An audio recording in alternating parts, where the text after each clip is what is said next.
नमस्कार, आप सुन रहे हैं एग्जामिन, एक ऐसा मंच जहां ज्ञान है प्राथमिकता।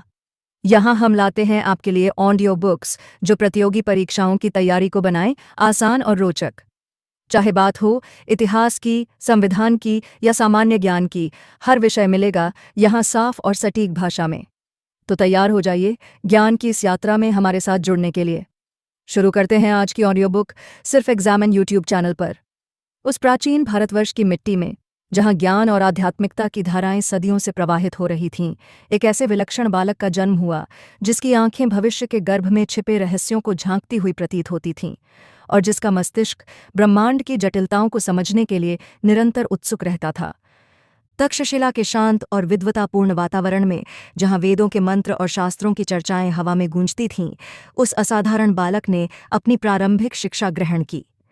उसके हृदय में ज्ञान के प्रति एक अतृप्त प्यास थी। वह हर नई अवधारणा को ऐसे आत्मसात कर लेता था जैसे कोई प्यासा सदियों से अमृत की बूंद का इंतजार कर रहा हो। व्याकरण के सूक्ष्म नियम हों या दर्शन के गहन प्रश्न, उसकी कुशाग्र बुद्धि हर चुनौती को सहजता से पार कर लेती थी। उसके गुरुओं ने उसकी अद्वितीय प्रतिभा को तुरंत पहचान लिया और उसे ज्ञान की हर शाखा में निपुण बनाने के लिए अथक प्रयास किया। उसने धर्म, नीति, राजनीति, अर्थशास्त्र और युद्ध कला जैसे विषयों में असाधारण दक्षता हासिल की। उसके भीतर सत्य और न्याय के प्रति एक अटूट निष्ठा थी। वह अन्याय और अत्याचार को देखकर गहराई से व्यथित होता था और हमेशा कमजोरों के अधिकारों के लिए लड़ने का दृढ़ संकल्प रखता था। उसके बाल हृदय में एक ऐसा तेज था जो भविष्य में एक महान मार्गदर्शक और राष्ट्र निर्माता बनने का संकेत दे रहा था। फिर वह दुर्भाग्यपूर्ण और निर्णायक क्षण आया जब नियति ने उसे एक ऐसी कठोर अग्निपरीक्षा में झोंक दिया जिसने उसके जीवन की दिशा को हमेशा के लिए बदल दिया। मगध के शक्तिशाली और अहंकारी राजा धनानंद की राजसभा में, जहां विद्वानों और ब्राह्मणों का सम्मान एक परंपरा थी, उसे घोर अपमान का सामना करना पड़ा। राजा के दर्प और विद्वेष ने एक तपस्वी और ज्ञानी ब्राह्मण के आत्मसम्मान को बुरी तरह से कुचल दिया।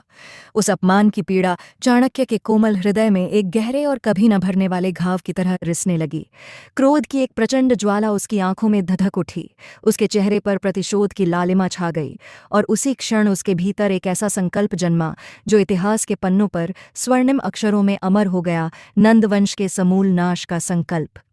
उसने अपनी शिखा खोल दी, उस अपमान के प्रतीक को तब तक न बांधने की प्रतिज्ञा की जब तक वह अपने अपमान का बदला नहीं ले लेता और मगध की धरती को उस अत्याचारी राजा के शासन से मुक्त नहीं करा लेता। उस दिन से उसका जीवन एक धधकती हुई मशाल बन गया, जिसका एकमात्र और अटल लक्ष्य नंदवंश के अन्याय के अंधेरे को मिटाना और एक न्यायपूर्ण शासन स्थापित करना था।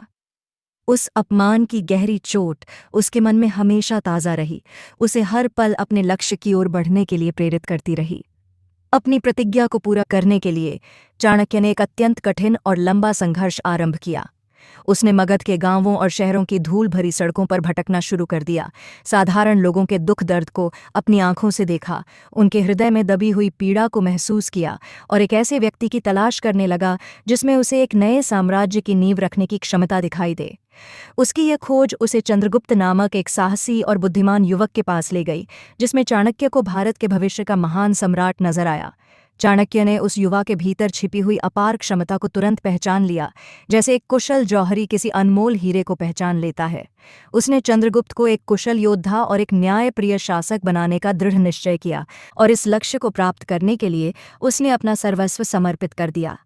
गुरु और शिष्य का यह असाधारण बंधन केवल राजनीतिक उद्देश्यों पर आधारित नहीं था, बल्कि इसमें स्नेह, विश्वास और साझा मूल्यों की एक गहरी और अटूट भावना भी शामिल थी। चाणक्य ने चंद्रगुप्त को शस्त्र और शास्त्र दोनों का गहन ज्ञान प्रदान किया, उसे राजनीति के जटिल दांव पेंच सिखाए और उसके हृदय में एक महान और एकीकृत भारत के निर्माण का स्वप्न जगाया।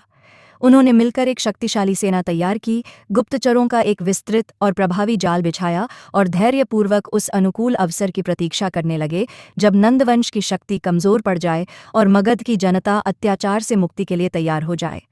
इस कठिन और लंबे संघर्ष के दौरान चाणक्य को अनगिनत बाधाओं और चुनौतियों का सामना करना पड़ा।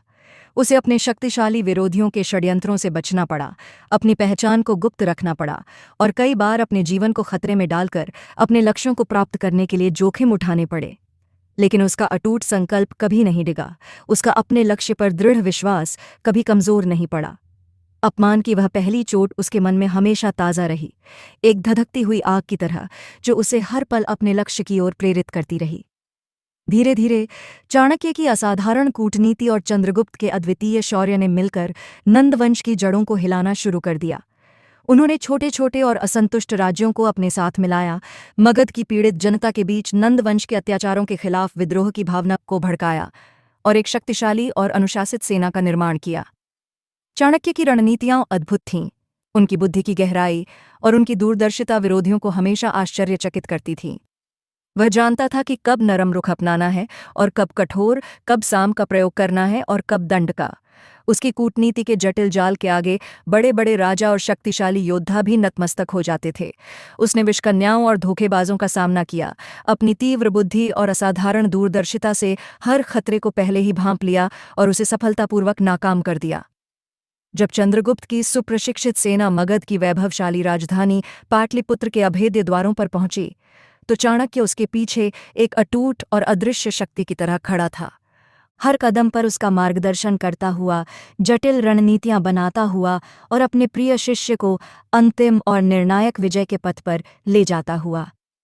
एक भीषण और ऐतिहासिक युद्ध हुआ जिसमें साहस और वीरता की पराकाष्ठा देखने को मिली और अंततः नंदवंश का अहंकार और अत्याचार धूल में मिल गया। धनानंद को पराजित किया गया और चंद्रगुप्त मौर्य के रूप में मगध के प्राचीन और प्रतिष्ठित सिंहासन पर आसीन हुआ। यह चाणक्य के वर्षों के अथक परिश्रम, उसकी अटूट निष्ठा और उसके अद्वितीय संकल्प का ही फल था। उस ऐतिहासिक दिन चाणक्य के हृदय में संतोष और गर्व की एक गहरी और असीम लहर उठी। उसने उस प्रतिज्ञा को पूरा कर लिया था जो उसने उस अपमानजनक राजसभा में ली थी। लेकिन चाणक्य का महान कार्य केवल एक अत्याचारी राजवंश को उखाड़ फेंकना और एक नए शासक को स्थापित करना मात्र नहीं था। वह एक दूरदर्शी और महान राष्ट्र निर्माता था और उसने अपना शेष जीवन चंद्रगुप्त को एक न्यायप्रिय, शक्तिशाली और कल्याणकारी शासक बनाने के लिए समर्पित कर दिया। उसने अर्थशास्त्र जैसे एक अद्वितीय और कालजयी ग्रंथ की रचना की, जो राजनीति, शासन, अर्थशास्त्र, समाज और नैतिकता के हर पहलू पर गहन और व्यावहारिक विचार प्रस्तुत करता है। यह महान ग्रंथ आज भी विद्वानों, प्रशासकों और नीति निर्माताओं के लिए एक अमूल्य धरोहर है, जो उन्हें शासन कला के जटिल सिद्धांतों और व्यावहारिक पहलुओं का ज्ञान प्रदान करता है। चाणक्य ने मौर्य साम्राज्य की नींव को और अधिक मजबूत करने के लिए कठोर लेकिन न्यायसंगत नीतियां लागू कीं, एक अत्यंत कुशल और सुव्यवस्थित प्रशासन तंत्र स्थापित किया और एक ऐसी न्याय व्यवस्था का निर्माण किया जो सभी नागरिकों के लिए समान थी। उसने व्यापार और वाणिज्य को बढ़ावा दिया, कृषि को विकसित करने के लिए सिंचाई की व्यवस्था सुधारी और अपनी प्रजा के कल्याण के लिए अनगिनत कार्य किए। उसका व्यक्तिगत जीवन एक तपस्वी का जीवन था। वह सत्ता के वैभव और विलासिता से हमेशा दूर रहा और उसका एकमात्र उद्देश्य अपने साम्राज्य की सेवा करना और अपनी प्रजा को सुख और समृद्धि प्रदान करना था। वह चंद्रगुप्त का न केवल प्रधानमंत्री था, बल्कि उसका सबसे विश्वसनीय मित्र, सलाहकार और मार्गदर्शक भी था। हमेशा उसे सही राह दिखाता रहा और उसे भटकने से बचाता रहा। गुरु और शिष्य का यह असाधारण संबंध अद्वितीय था, जिसमें गहरा सम्मान, अटूट विश्वास और निस्वार्थ प्रेम की भावना थी। लेकिन सत्ता के गलियारों में ईर्ष्या, द्वेष और षड्यंत्र हमेशा मंडराते रहते हैं। कुछ दरबारियों ने चाणक्य के बढ़ते हुए प्रभाव और राजा पर उनकी अटूट निष्ठा को देखकर उनसे ईर्ष्या करने लगे और उनके खिलाफ गुप्त षड्यंत्र रचने लगे। उन्होंने राजा के कान भरने की कोशिश की, उनके सिद्धांतों पर संदेह जताया और उन्हें नीचा दिखाने का हर संभव प्रयास किया। लेकिन चाणक्य ने अपनी अटूट सत्यनिष्ठा, अपनी असाधारण बुद्धिमत्ता और अपने तर्कों की शक्ति से हर चुनौती का सफलतापूर्वक सामना किया। उन्होंने अपने विरोधियों को अपनी नीतियों और ज्ञान से परास्त किया और हमेशा अपने साम्राज्य के हित को सर्वोपरि रखा। जब चंद्रगुप्त वृद्धावस्था में पहुंचा और उसने स्वेच्छा से सांसारिक जीवन त्याग दिया और संन्यास ले लिया, तो चाणक्य के हृदय में एक गहरा खालीपन महसूस हुआ। लेकिन उन्होंने अपने प्रिय शिष्य के आध्यात्मिक मार्ग का सम्मान किया और उसे आशीर्वाद दिया।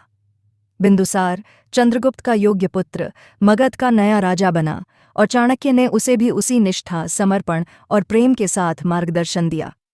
उन्होंने साम्राज्य की सीमाओं को सुरक्षित रखा, व्यापार और कला को बढ़ावा दिया और अपनी प्रजा के कल्याण के लिए नई और प्रगतिशील नीतियां लागू कीं। उन्होंने बिंदुसार को एक कुशल और न्यायप्रिय शासक बनने के लिए प्रशिक्षित किया और उसे अपने महान पिता के पदचिह्नों पर चलने के लिए प्रेरित किया। समय का अपरिवर्तनीय चक्र किसी के लिए नहीं रुकता। चाणक्य, जिसने अपने अद्वितीय ज्ञान और अटूट संकल्प से एक महान साम्राज्य की नींव रखी थी और उसे समृद्धि के शिखर पर पहुंचाया था, धीरे धीरे अपनी अंतिम सांसों की ओर बढ़ने लगा। उनके शरीर की शक्ति क्षीण हो रही थी, लेकिन उनकी बुद्धि की अद्भुत चमक और उनके विचारों की गहराई अभी भी बरकरार थी।